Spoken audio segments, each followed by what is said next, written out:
Përshëndetje të nderuar zonja dhe zotrim, përshëndetje të dashur miq. Ja ku po ritakojmë sërish me mua Tirona Lilin, pikërisht këtu në kanalin ton Rrëfime Jete për të ndarë rrëfimin e radhës. Sot do të ndalojmë në një histori të dhimbshme, do të ndalojmë në një rrëfim të tmerrshëm, një rrëfim që do ta dëgjoni dhe do të shokoheni, do të befasoheni ashtu siç në fakt jam edhe unë i shokuar. Këtë histori e ka ndarë një zonjë e nderuar. Ajo vjen me origjinë nga Kosova, por jeton në Gjermani dhe dhe do të tregon në fakt, sepse mua më ka treguar më herët, që burri i saj po bën një lidhje dashurie me një vajzë që ajo e ka familjare të afërt. Do me thënë, bëhet fjalë për vajzën e hallës të zonjës, që u ka hyrë në mes në këtë lidhje dashurie. E pabesueshme, por që siç duket është e vërtet, zonja ka dhe fakte, por do ta tregon rrëfimin e jetës së saj.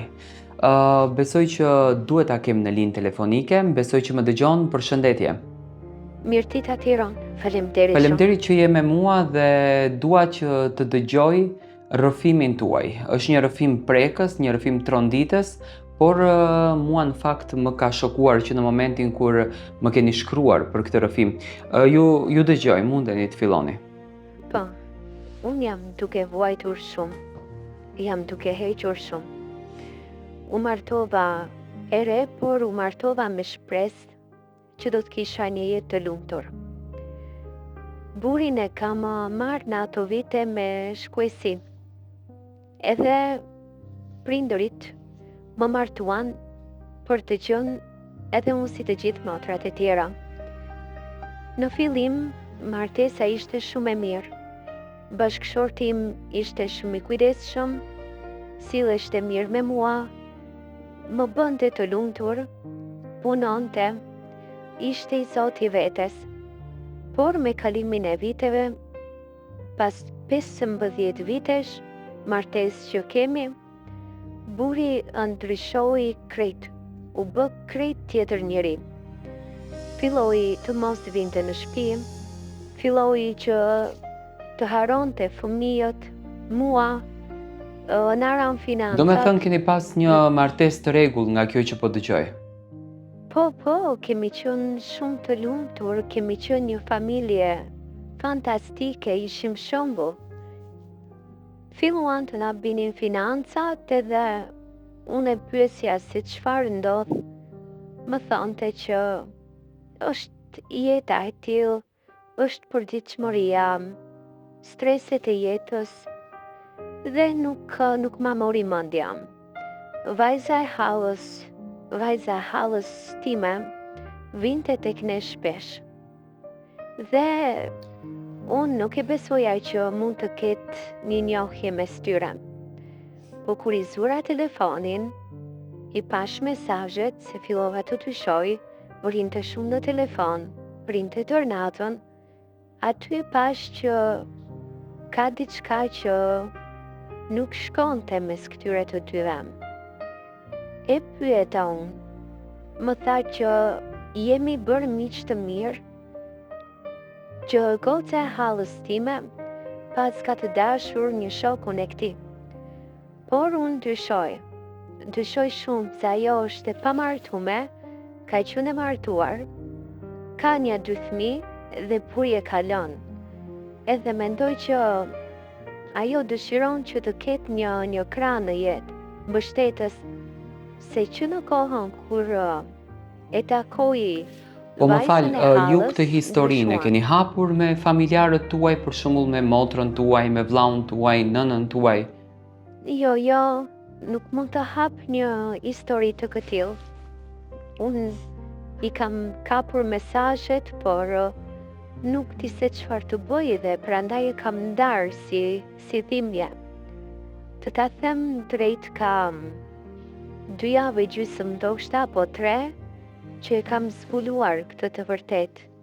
Unë dyshoj nga mesazhet, nga mënyra se si shkruajnë, dyshoj që kjo ka lidhje Po, intime më me fal, burin tim. familja e burit, do me thënë kunati juaj, çfarë thot për këtë gjë? Ai e shikon që ne jemi distancuar shumë, e shikon që nuk jemi si më përpara, këtë gjë e shikon. Por ai thot që buri është burr, edhe mund të tradhtoj, edhe mund të shkoj me tjetër, po mirë, është e bukur të ma bën vajza e hallës, që unë e konsideroj si motër, jemi rritur të dyja së bashku, kemi ndarë bukën së bashku, është duke më luajtur mendja e kokës. Më beso, po çmendem, nuk e di se çfarë të bëj. Thjesht po mendoj si mundet një njeri të bëj një gjë të tillë. Do me thënë po më shkatron jetën. Dhe pse bën këtë gjë? Sepse ndoshta ajo është e bukur, ka pak më shumë para dhe Është po e ja merr tmerrshme, e vëmendjen. tmerrshme. Po, Po më ju dëgjoj, e dëgjon, tmerrshme. po mirë, si nuk është e tmerrshme? Si nuk është e tmerrshme? Unë dyshoj shumë sepse i kam zënë edhe fotografi që ky i ka quar asaj i çveshur, do me thënë i ka quar barkun, trupin, në kuptimin prej në belesi për fotografia. Por ti të kesh këta afrimitet me vajzën e hallës time, i bie që ky ka një lidhje. Me mua nuk flen më, as në krevat, do me thënë vetëm flen, nuk ka emocione për të bërë diçka dhe unë këtu dyshoj shumë. Edhe pse mundohen që ta humbin si të vërtet, por e dyshoj. Nga momenti që i thash për afrimitetin, ka ndryshuar pak qasjen e Unë të telefonit. kuptoj e dashur, edhe sinqerisht si histori është e neveritshme, se kur e kupton që ti me atë njeri ke ndar shtratin, ke ndar bukën, dhe plus do më thënë të shkoj përtej saj që të prekën edhe në familjen tënde, bëhet edhe më e sikletshme dhe bëhet edhe më e neveritshme. Për mendimin tim, Shumë e nëse dëshiron sikletshme. të dëgjosh mendimin tim, unë mendoj që ti duhet të ndjekësh rrugtimin tënd, por është mirë që këtë historinë, pasi që thua ke fakte të vërteta, ta hapësh me familjen, sepse duke i mbatur gjërat në vete, ti mundesh edhe të sëmurësh veten tënde pa arsye. Nuk e di, kam frikë shumë. Ja pres, ndoshta do marrë ndonjë mendim dhe ta kuptoj se si duhet të veproj, se nuk e di, po çmendem. T'ja them familjes do shkatrohemi, sepse është vajza e hallës, E është kuptoj. motra e babit. Unë të falenderoj shumë që ndave historinë edhe të përshëndes. Besoj që do t'i lexosh komentet që do të shkruajnë shqiptarët gjithandej. Faleminderit prej teje. Faleminderit. E pra të dashur shikues, ishte ky rrëfimi për ditën e sotme.